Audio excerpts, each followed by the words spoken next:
नमस्कार,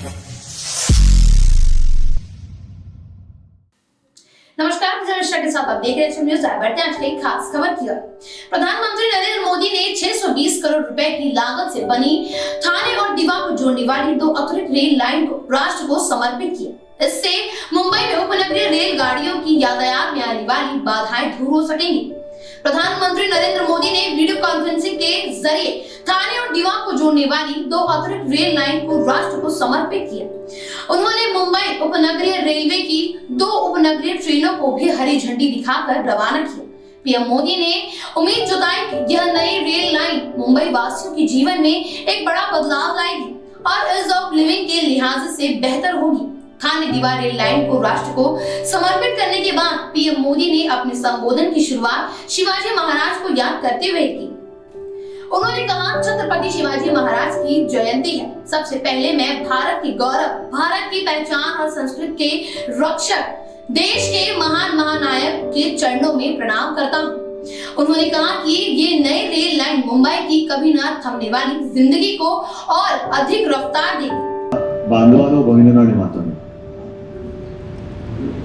मोदीजी, खरंच मी मनापासून आपल्याला धन्यवाद देतो आहे। योगायोग असेल, काही असेल, कालच मुंबई ते नवी मुंबई याच परिसरामध्ये देशातील पहिल्या वॉटर टॅक्सीचं लोकार्पण आपण कालच केलं आणि त्याच्यात सुद्धा केंद्राचा सहयोग खूप मोठा आहे। कधी देश की पहिली टॅक्सी सुरुवात की मी मराठीत बोलतोय कारण मोदीजींना मराठी व्यवस्थित चांगलं समजतं आणि म्हणून मी मराठीमध्ये बोलतोय। ह्या पहिल्या वॉटर टॅक्सीचं आपण लोकार्पण केलं आणि मला खात्री आहे जे मी काल बोललो होतो तेच थोडंसं आज परत बोलतोय की मुंबईमध्ये ज्याची सुरुवात होते त्याचं जाळं नेटवर्क ज्याला म्हणतो ते देशभर पसरतं। आणि काल मी एक आठवण सांगितली होती, देशातील पहिली रेल्वे मुंबई ते ठाणे अशी सुरुवात झाली होती त्याची। वो अंग्रेजों का जमाना था और उस वक्त पहली रेलवे जो शुरुआत की गई मुंबई से ठाणे तक थी। और एक मजेदार किस्सा मुझे मेरे दादाजी ने बताया था। उनके पास सारे उनके बुजुर्ग दोस्त आते थे, तो बचपन में उन्होंने कहानी मुझे बताई थी कि जब रेलवे की शुरुआत की गई थी, शुरुआत तो हुई लेकिन कोई वहां अंदर बैठने के लिए तैयार नहीं था। वो सब ते वाफे से इंजन वगैरह होता, तो लोगों के बीच में गलतफहमी ऐसी थी कि ये अंग्रेजों की कुछ म्हणजे ज्याला आपण भुताटकी म्हणतो, आता भुताटकीला हिंदीत शब्द मला पटकन सुचत नहीं, पण ये गोरे लोगों की कुछ अजीब कहानी है जिसमें अगर कोई अंदर जाता है तो गायब हो जाता है, लापता होता है, तो कोणी बसायलाच तयार नव्हतं। आणि मग त्यांनी सुरुवात काय केली, जो भी वहां से ट्रॅव्हल करके आएगा ठाणे जाऊन परत येईल त्याचं परत आल्यानंतर सत्कार आणि 1 रुपया बख्शिश। अभी 1 रुपया का भी काफी महत्व था उस वक्त। तो शुरुआत होते ऐसे लोग आना जाना शुरू किया लोगों ने। फिर ऐसे ऐसे अंग्रेजी थे वो, उन्होंने फिर 1 रुपए का कितने 8 आने के लिए मुझे 50 पैसा ऐसे बंद करके टिकट लगाना शुरू कर दिया।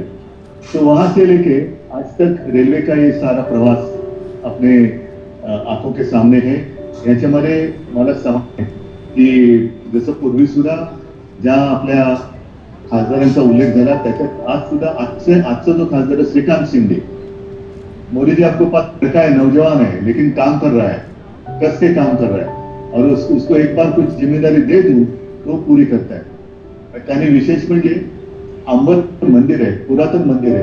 परम आदरणीय प्रधानमंत्री श्री नरेंद्र मोदी जी, महाराष्ट्र के आदरणीय राज्यपाल श्री भगत सिंह जी कोश्यारी, महाराष्ट्र के मुख्यमंत्री श्री उद्धव जी ठाकरे जी, श्री रावसाहेब पाटिल दानवे जी, श्री कपिल मोरेश्वर पाटिल जी, श्री एकनाथ शिंदे जी, डॉक्टर जितेंद्र आव्हाड जी, उपस्थित गणमान्य अतिथिगण, क्षमा करें मैं सबके नाम नहीं लेता हूँ, सम्मानित मंचासीन अतिथिगण, अमृत काल के प्रणेता माननीय प्रधानमंत्री श्री नरेंद्र मोदी जी के द्वारा आज ठाणे से दीवा के बीच 5वीं और 6ठी रेल लाइन को लोकार्पित किया जाएगा।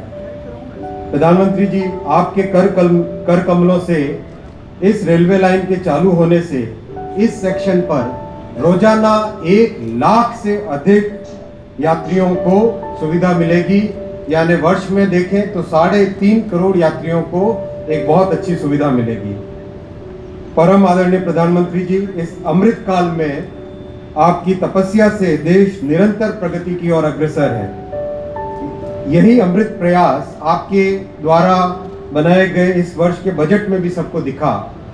देश में 7.5 लाख करोड़ 7,50,000 करोड़ के कैपिटल इन्वेस्टमेंट के आपके ऐतिहासिक निर्णय से आपने राष्ट्र की 25 वर्षों की एक नए भारत बनाने की नींव रखी है। इसके लिए आपको कोटि कोटि धन्यवाद। आपने रेलवे के ट्रांसफॉर्मेशन के लिए भी रेल बजट के लिए रिकॉर्ड अलॉटमेंट किया है। पूरे रेल परिवार की तरफ से आपको हृदय से आभार। आपका रेलवे का विजन बृहद और स्ट्रैटेजिक है। इस विजन में रेलवे देश की इकोनॉमी को ट्रांसफॉर्म करने की एक कड़ी है। आम आदमी के जीवन में ट्रांसफॉर्मेशनल चेंज के साथ ये देश की ओवरऑल लॉजिस्टिक्स कॉस्ट को कम करने का माध्यम है।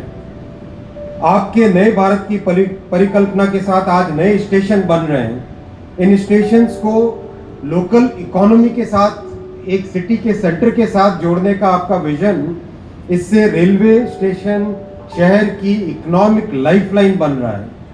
आपके नेतृत्व में इलेक्ट्रॉनिक्स में भी और टेलीकॉम में भी देश के युवाओं का टैलेंट और जोश मिलकर नए सॉल्यूशंस क्रिएट कर रहा है। इन इंजीनियर्स ने हाईएस्ट इंटरनेशनल स्टैंडर्ड्स का ट्रेन सेफ्टी सिस्टम बनाया है, जिसको कवच नाम दिया आपने। प्रधानमंत्री नरेंद्र मोदी साहेब, राज्याचे लोकप्रिय मुख्यमंत्री उद्धव ठाकरे साहेब आणि खास करून आवर्जून उपस्थित असलेले केंद्रीय रेल्वे मंत्री अश्विनी वैष्णवजी, केंद्रीय रेल मंत्री राज्यमंत्री रावसाहेब दानवेजी, केंद्रीय पंचायत राज राज्यमंत्री कपिल पाटील जी, माझे सहकारी गृहनिर्माण मंत्री जितेंद्र आव्हाडजी, खासदार राजन विचारे, खासदार डॉक्टर श्रीकांत शिंदे, महापौर नरेश मस्के, आमदार संजय केळकर, आमदार विनय सहस्त्रबुद्धे, आमदार निरंजन डावकरे, प्रमोद पाटील, व्यासपीठावरील सर्व मान्यवर, बहुत लोग हैं, अरे अपने थे मनोज कोटक जी, सांसद, मंच पर उपस्थित सभी महानुभाव, रेल के अधिकारी,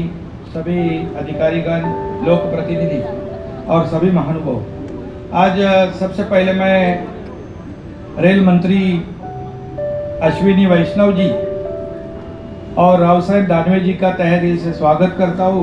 उनको बहुत बहुत धन्यवाद देता हूँ, क्योंकि पिछले कई सालों से श्रीकांत शिंदे और डॉक्टर राजन विचारे जी ने बताया 2007, 2008, उसके बाद 14 साल बीत गए।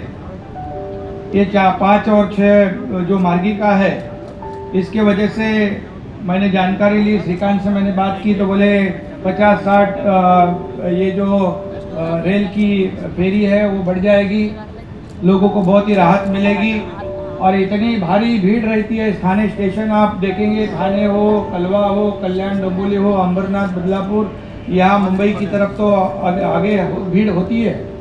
और यहाँ पर मंत्री जी ये जो आज का जो आपका प्रकल्प है, जो 5वीं और 6ठी मार्गिका का, ये बहुत ही तकलीफ में से, बहुत ही डिफिकल्टीज इसमें से कई बार तो मैंने एक बार देखा तो क्रेन भी उधर खाड़ी में गिरी थी, कीचड़ में। वहाँ से फिर एक बार दीवा में पेंटाग्राफ फेलियर होगा, हजारों लोग वहाँ पर जमा हुए थे, रेल बंद कर दी थी। मेरे ख्याल से सुरेश प्रभु जी वहाँ मंत्री थे, मुझे उनका फ़ोन आया, श्रीकांत वहाँ गया था, फिर मैं वहाँ गया, रेल शुरू की। ये सब दीवा, थाना, कल्याण, ये सब जगह इतने भीड़ भाड़ वाले स्टेशन है कि यहाँ पर कैसे लोग अपने आप स्टेशन में खड़े रहेंगे तो अपने आप ट्रेन में घुस जाते हैं, और ट्रेन में से खड़े रहेंगे तो अपने आप बाहर स्टेशन पे आते हैं। उनको बाहर आना और अंदर जाने की जरूरत नहीं, अपने आप इतनी भीड़ होती है कि भीड़ उसको अंदर ढकेलती है और बाहर ढकेलती है। तो आज ये बहुत ही जो 5वीं और 6ठी जो मार्गिका है, ये बहुत ही लोगों के लिए, लाखों लोगों के लिए फायदेमंद है। 5वीं और 6ठी लाइन का देश के प्रधानमंत्री के हाथों से आज लोकार्पण होने जा रहा है। अश्विनी जी, ये 5वीं और 6ठी लाइन का लोकार्पण नहीं है, ये 5वीं और 6ठी लाइन के वजह से इस लाइन पे प्रवास करने वाले लोगों के लिए सही मायनों में उनके जीवन को गति देने का काम आप कर रहे हो। सही मायने में इनके जीवन को गति मिलेगी इस लाइन से। और ऐसे प्रोग्राम जब होते हैं, आपको भी पूछा श्रेय लेने का काम कौन करता है, पार्टियों का नाम लिया जाता है, लेकिन मैं बड़ी जिम्मेदारी से कहता हूँ, सरकार ने यहाँ पे उल्लेख किया 2007 में काम मंजूर हुआ था, 2015 में इसको फंड मिला। अगर सही मायने में इसका श्रेय किसी को देना है तो देश के प्रधानमंत्री नरेंद्र मोदी जी को देना पड़ेगा। कि जब से नरेंद्र मोदी जी की सरकार आई है, सभी काम रोड के हो, ट्रेन के हो, सभी काम जल्द गति से पूरे होने के रास्ते पे चल रहे हैं, इसलिए उनको उसका श्रेय देना पड़ेगा। हमारे मित्र सम्माननीय आवाड़ साहब ने यहाँ पे कहा कि पुनर्वसन का मुद्दा उठाया, लेकिन उन्होंने यहाँ मांग करने से पहले ही यहाँ पे दानवे साहब हैं, कोटक जी हैं, गोपाल शेट्टी यहाँ पे नहीं है, हम लोग जाके वैष्णव जी को मिले थे और उन्होंने हमको उस वक्त शाश्वत किया था कि राज्य सरकार को साथ में लेके, क्योंकि पुनर्वसन करना राज्य सरकार का काम है, जो लोग इसमें बाधित हो रहे हैं उनका अधिकार पूरा साबित रख के राज्य सरकार के साथ मिलकर उनका पुनर्वसन करने का निर्णय कई दिन पहले ही ले चुके गए, 15 दिन पहले ये निर्णय लिया गया था। इसलिए जो बाधित होने वाले लोग हैं उनको चिंता करने की जरूरत नहीं है।